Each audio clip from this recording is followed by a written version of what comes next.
अस्सलामुअलैकुम friends and welcome to SAAJ TV. दोस्तों, जब भी कोई बच्चा पैदा होता है तो उसे उस वक्त सबसे ज्यादा जरूरत उसे पैदा करने वाली यानी उसकी माँ की होती है। सिर्फ उसी दिन ही नहीं बल्कि आने वाले कुछ सालों तक वो बच्चा मुकम्मल तौर पर अपनी माँ पर डिपेंडेंट होता है। लेकिन दुनिया के हर बच्चे को अपनी माँ का प्यार नसीब नहीं होता। आज की इस वीडियो में मैं आपके साथ ऐसी ही स्टोरी शेयर करूंगा कि कैसे एक छोटी सी बच्ची को इसकी अपनी माँ ने एक खाली घर में अकेला मरने के लिए छोड़ दिया और बाद में उसके साथ क्या हुआ वो सच में हैरानकुन था। रशिया के यारोस्लाव शहर के लोग इस कहानी को कभी भूल ना पाएंगे। ये कहानी उनके लिए काफी ज्यादा हैरानकुन थी।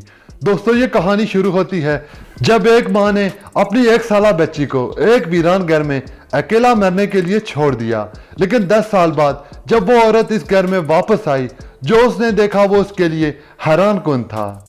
एक दिन एक आदमी को इस घर के अंदर से बच्चे के रोने की आवाज सुनाई दी, लेकिन इसने इस पर गौर न किया और वो शख्स अपने काम पर चला गया। लेकिन ये सिलसिला यूं ही जारी रहा। लेकिन जब भी वो आदमी इस घर के करीब से गुजरता, इसको इस घर के अंदर से बच्चे के रोने की आवाज सुनाई देती।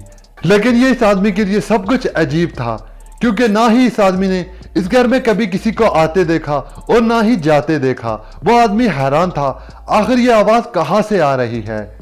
अब इस आदमी को इस बच्चे की फिक्र होने लगी और उसने पुलिस को इन्फॉर्म किया और इसके मुतालिक सब कुछ बताया। लेकिन जब पुलिस ने इस घर को तलाश किया तो उसको कुछ नहीं मिला। जो लोग वहां रहते थे वो अपना सब कुछ साथ ले गए थे।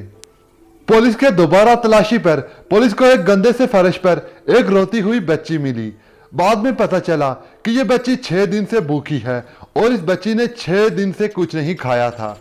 यह एक मौजूद से कम नहीं था कि यह बच्ची अभी तक जिंदा थी। फिर इस केस की मजीद इन्वेस्टिगेशन की गई और इस बच्ची के बारे में पता लगाया गया। इस बच्ची का नाम लीजा शाया था, लेकिन पुलिस इस बच्ची के पेरेंट्स के बारे में कोई पता नहीं लगा पाई। इसके बाद लीजा को हॉस्पिटल ले जाया गया और इस वक्त लीजा की हालत काफी ज्यादा सीरियस थी। लीजा को कुछ दिन हॉस्पिटल में ही रखा गया। इसी हॉस्पिटल में एक ईना नामी औरत भी आई हुई थी जो अपने बच्चे का इलाज करवा रही थी। जब लीजा को हॉस्पिटल लाया गया तो वहां एक नर्स ने लीजा की दुख भरी कहानी ईना को भी बताई। इसके बाद ईना लीजा का बहुत ज्यादा ख्याल रखना शुरू हो गई। वो इस बच्ची के लिए कपड़े, खाना और खिलौने भी ले आई। फिर एक दिन जब ईना लीजा से मिलने आई तो वो देखकर हैरान हो गई, क्योंकि लीजा वहां पर मौजूद नहीं थी। ईना के पूछने पर मालूम हुआ कि लीजा को हॉस्पिटल से डिस्चार्ज कर दिया गया है और लीजा को एक ऑर्फन असाइलम में भेज दिया गया है, क्योंकि ईना लीजा के बहुत ज्यादा क्लोज आ चुकी थी। ईना ऑर्फन असाइलम पहुंच गई और लीजा को गोद ले लिया और यूं लीजा को अपने घर ले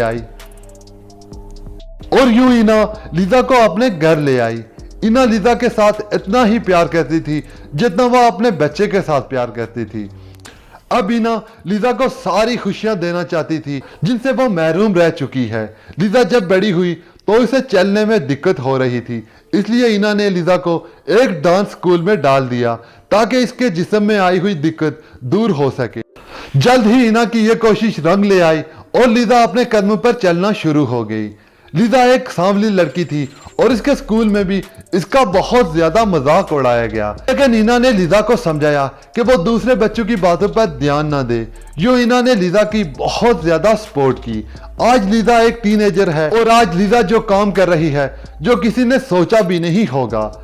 आज के दिन में लीजा एक कामयाब मॉडल है और बहुत से कंपटीशन जीत चुकी है। इसके बहुत सी कंपनियों के साथ कॉन्ट्रैक्ट हुए हैं और आज लीजा एक फेमस सेलिब्रिटी बन चुकी है। इसकी वजह से लीजा की असल माँ को इसकी खबर मिलने में ज्यादा टाइम नहीं लगा। लेकिन जब इसकी असल माँ ने लीजा से कांटेक्ट करने की कोशिश की तो लीजा ने इसका कोई रिस्पांस नहीं दिया, क्योंकि आज लीजा अपनी असल माँ की शक्ल भी नहीं देखना चाहती और ना ही वो उनसे कोई बात करना चाहती है। लीजा को आज भी इस बात का दुख है कि कैसे उसकी माँ ने उसे एक वीरान घर में मरने के लिए अकेला छोड़ दिया था। लीजा आज ईना को ही अपनी असल माँ मानती है और उसी के साथ जिंदगी गुजारना चाहती है। दोस्तों ये तो थी आज की स्टोरी। आपकी इसके बारे में क्या थॉट्स हैं कमेंट्स में जरूर बताइएगा। और मजीद इसी तरह की इंटरेस्टिंग स्टोरीज के लिए मेरे इस चैनल को सब्सक्राइब कर लीजिए और साथ में लगे हुए बेल आइकॉन को भी हिट कर दीजिए, ताकि जब भी मैं कोई वीडियो अपलोड करूं आप तक नोटिफिकेशन सबसे पहले पहुंच सके। अपना और अपनी फैमिली का बहुत ज्यादा ख्याल रखिए। अल्लाह हाफिज।